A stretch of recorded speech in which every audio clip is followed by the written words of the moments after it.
Ted Schuman. We're sitting here in Scottsdale, Arizona, headquarters of PlanetOne Communications.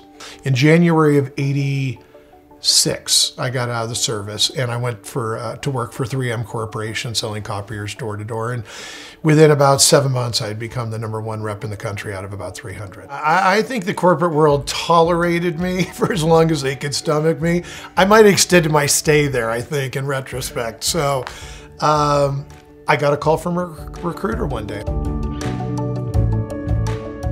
I went to work for AllNet Communications, and I had taken their worst office out of about 70, and myself and one other person who now lives down in Atlanta, we had turned it around and turned it into the #1 office out of the 70 within about a 6-month period. And then they promoted me to be a regional vice president down in Phoenix, Arizona, which brought me to the desert, away from my home in the San Francisco Bay Area. So this guy walks in my office, and I wrote out the check, and I went to hand it to him, and he told me what he did, and I had to ask him to explain it again because I wasn't connecting the dots at the time. And I said, so when's the last time you sold for us? He goes, I haven't sold anything for you guys in about a year. And I said, we're going to send you this 14 grand every month like you keep inking the same deal? And he said, now you get it. So I went home to my wife that night and said, this guy walked in the office. It was very intriguing. I said, I wonder how many other companies do that. She said, it's a great idea. Why don't you start a business and do that? I said, well, there's a problem. We have no money, none. And you're not working, and Jake's a year old. She says, call your dad, see if your dad will give you a loan. And I did, and I told my dad about it. He says, great. He goes, can you put something in writing? Can you write a business plan for me? Because I'm not familiar with what you're talking about. I said, Dad, I got a GED out of high school. I'm probably not going to do a very good job of this. He goes, just put your thoughts on paper.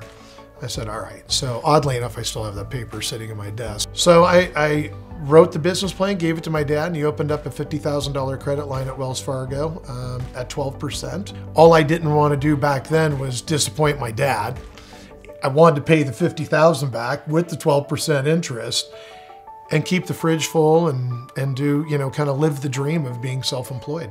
And this was in the first 6 months of starting the business, and I was driving a 1988 Buick Park Avenue. This thing was half the size of my house, and puked about a quart of oil every 2 or 3 miles. And I did not have enough money to even fix my air conditioning. So I'd go door to door cold calling, but in a coat and tie in July in Phoenix, kind of an oxymoron there. I'm not sure it was very cold, but I was going door to door selling. And I was sitting there at the light on my way home, and I used to leave a washcloth down on the ground because I couldn't afford covered parking. And back then they had metal starters, and it got so hot on the inside of my car, I couldn't hold my hand on the ignition long enough. So I used to carry a washcloth at my feet because I didn't want to pay the 20 bucks for the covered parking for the month. And so I'd start my car, so I'm halfway home and I'm sitting there sweating, my collar's all stained. I didn't have a good day. I'm sitting there at a light, and up comes the poster child for Scottsdale, this woman in a brand new sports car. And I remember looking over there going, I'm gonna have a sports car one day. I mean, she looks like she's a lot more comfortable than I am right now. And as I look forward, my rear view mirror literally melted off the windshield. And it fell to my feet, and I just went, you've got to be kidding me. I mean, how much worse can it get? But the message, if you're paying attention, and there are moments along the way, and these stories are very vivid for me, the symbol to me, the message was, there's no looking back. There's only forward. And that was very symbolic to me. And I got the message the moment it happened. Of course, that was after probably, I'm sure, God only knows what I said in the car at the time, but there was a message being delivered. And I'm not the whole sage burning, kumbaya kind of message, did you pay attention? But that was a message that day, and I got it. Leading towards the end of my second year, I told my wife on Christmas Eve day in the early morning, I said, hey, I got to run to the mall. I'm going to swing by the office, and I just got to check on something. She goes, oh, come on, it's Christmas Eve day. You can't be going to the office. I said, I just need to check on one thing. So I go in the office. I remember hearing all the fax machines in the back. They were all the buzzing, if you guys For those of you who remember what a fax machine is, buzzing and beeping, and I thought, it's Christmas Eve day. Who is working? So I walked into my copier room and I had 5 fax machines lined up on the counter, and they were all printing out orders simultaneously. And I was standing there in a pair of gym shorts and tennis shoes, and I remember just staring at those fax machines. I had Canon L770s, free pitch for Canon, and they were all printing out orders, and I thought, I have a business.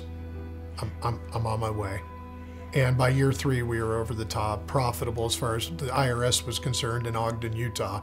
We were cash flow positive in year 2, IRS tax return positive in year 3, and now we've had 23 years of consecutive year-over-year 20% growth for the last 23 consecutive years.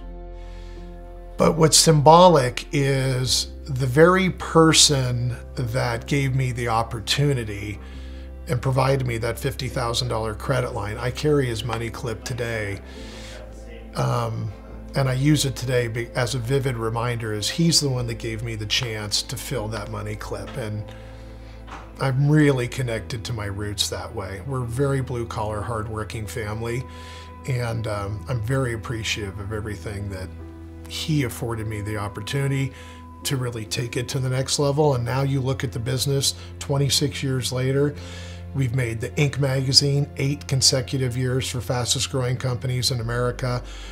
We've made the Arizona Corporate Excellence Awards, which means we're one of the top 50 privately held revenue in terms of gross revenue companies in the state of Arizona. We've won Best Place to Work from the Phoenix Business Journal out of hundreds of companies, not once but twice, and with any luck at all, if the stars align, we'll win it a 3rd time here during the holiday season. And we actually won a Best Place to Work award on a national level. Today, we have 31,000 commercial accounts that range from the Fortune 20 companies down to mom and pops. And we represent almost 250 global technology companies and about 400. I remember sitting in my very first Tom Hopkins sales training class. It was this spring of '86. Tom told me, I want, whatever your goals are, I want you to go to that car dealer and tell the Porsche dealer you're going to be back in 1 year to buy a brand new Porsche and visualize your dreams. And I hung that Porsche 930 Turbo brochure up in my cubicle, and people mocked me and made fun of me. And I said, guys, you laugh now, but you'll be working for me one day, and that car is going to be in the parking lot, I promise you. And a year later, I ordered that car showed up in the parking lot. Nobody was laughing then. Last year, we had a customer satisfaction score of 97%, an all-time high for us. And I'm so obsessed, I thought, who's the 3% that didn't like us? Everybody was like, wait a minute, you scored 97. That's pretty damn good. But that's the mindset, that's the culture here, is at all price, take care of the customer.